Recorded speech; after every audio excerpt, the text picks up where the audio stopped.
अमन मज़ी अपने ख़िताम पज़ीर को पहुँचने वाला है। इसकी आने वाली के साथ में आप लोगों को दिखाया जाएगा कि जो सीरत की माँ होती है ये आती है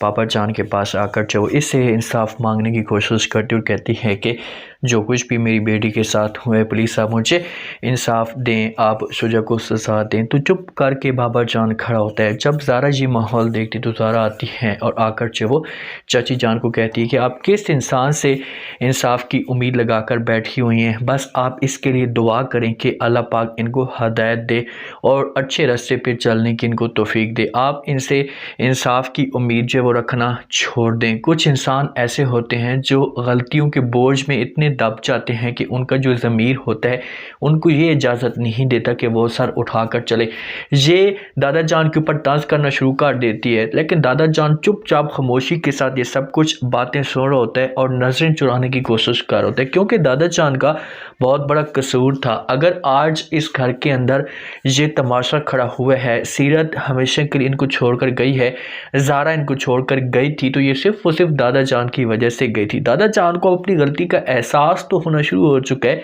लेकिन अब इतनी देर हो सब कुछ हाथ से निकल चुके, अब कुछ भी इतनी आसानी के साथ बेहतर नहीं होगा। तो ज़ारा जो होगी से सीरत की माँ को यहाँ से लेकर चली जाएगी। लेकिन कुछ टाइम के बाद दादा जान को बड़ा गुस्सा आ जाता है और ये डिसीजन ले ही लेता है, और पुलिस जब आती है दादा जान के घर में आकर तफ्तीश करना शुरू कर देती है। दादा जान के साथ आकर बात करती है और कहती है कि भाई जिस वक्त शुजा ने ये हरकत की थी उसके बाद शुजा का आपके साथ रब्ता तो होगा, आपको उसका पता एड्रेस तो होगा, आप हमें दे दें, हम उसे पकड़ लेंगे। तो ये बात दादा जान सुनते हैं तो ये साफ अल्फाज में इनकार कर देते हैं और कहते हैं कि मुझे उसका कुछ भी नहीं पता, ये सब कुछ तो आपको मालूम होना चाहिए, और आपको जहाँ पर भी ये मिलता है उससे पकड़ लें और उसे कड़ी से कड़ी सज़ा दें। आप जो कुछ भी करना चाहते हैं उसके साथ करें, मुझे किसी किस्म का कोई भी इतराज़ नहीं होगा। तो पुलिस वाला इंस्पेक्टर जब ये बात सुनेगा तो ये दादा जान को जवाब देगा और कहेगा कि ठीक है, क्योंकि पुलिस वाला जो था ना ये दादा जान की वजह से चुप था और किसी किस्म का कोई कदम नहीं उठाना चाहता था। तो अब इसे इजाज़त मिल चुकी है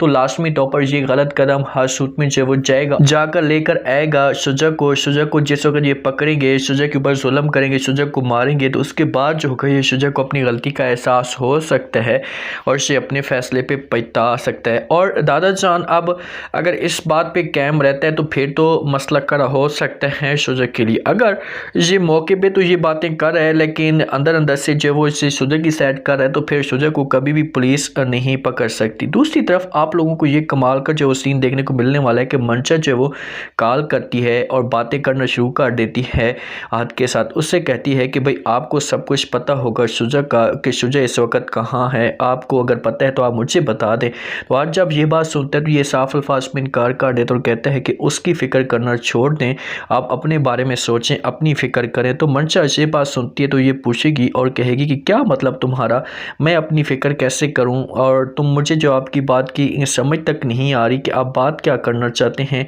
खुलकर मुझे बोले। तो यहाँ पर जो इनकार कर देगी और कहेगी कि आप इस बात को छोड़ें, मैं आपके साथ ये बात करना चाहता हूँ कि आप जो वो जल्दी से यहाँ पर जो वो अगर पुलिस पकड़ने के लिए आती है और शुजा नहीं मिलता तो लाजमी तौर पर आपको ही जो वो पुलिस पकड़ कर लेकर चली जाएगी और इस तरह से शुजा को ब्लैकमेल करेगी और शुजा नहीं आएगा और आपको सारी ज़िंदगी जेल हो सकती है। तो मंशा कहेगी कि तुम बात क्या करना चाहते हो, तो आज इससे कहेगा कि मैं बात ये करना चाहता हूँ कि आपके पास वक्त है, आप हमेशा के लिए वो घर छोड़कर आ जाए मेरे पास। अब ये अपना उल्लू सीधा करना चाहता है, लेकिन मंशा इतनी बेवकूफ़ है कि बातों में आ जाएगी और कहेगी कि अच्छा ठीक है, मैं ये सब कुछ करने के लिए तैयार हूँ, मैं अपना बिस्सा बोरिया गोल करती हूँ, भाग कर तुम्हारे पास आ जाती हूँ। यहाँ पर ऐसा अगर मंशा कदम उठाती है तो फिर मंशा के साथ भी बहुत बड़ा धोखा होगा। हादी आज भी बहुत ज़्यादा पछता रहा होता है और ये ज़ारा के साथ बात करते और कहते हैं कि अगर दादा जान इतनी ढील ना दी होती तो कभी भी ऐसा ना होता, सीरत कभी भी हमें छोड़कर ना जाती, शुजा को कड़ी से कड़ी सज़ा मिलती तो ये माहौल घर का ना बनता। तो ये बातें ज़ारा सुनेगी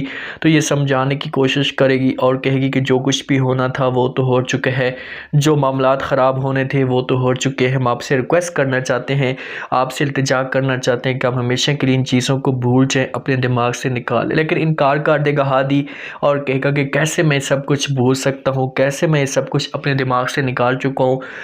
क्योंकि मेरा तो सब कुछ बर्बाद हो चुका है। अब हादी हो सकता है कि ज़ारा की उम्मीद लगाए, लेकिन ज़ारा अब इतनी आगे बढ़ चुकी है कि ये हमेशा के लिए हादी को भूल जाएगी और कभी भी हादी को इससे की कोई बात, इससे ऐसा कोई इसके सामने ऑप्शन जो होगा ये नहीं रखेगी। अब सारी बात दादा के ऊपर आई हुई है कि दादा क्या करवाता है, क्या शुजा को पकड़वाता है।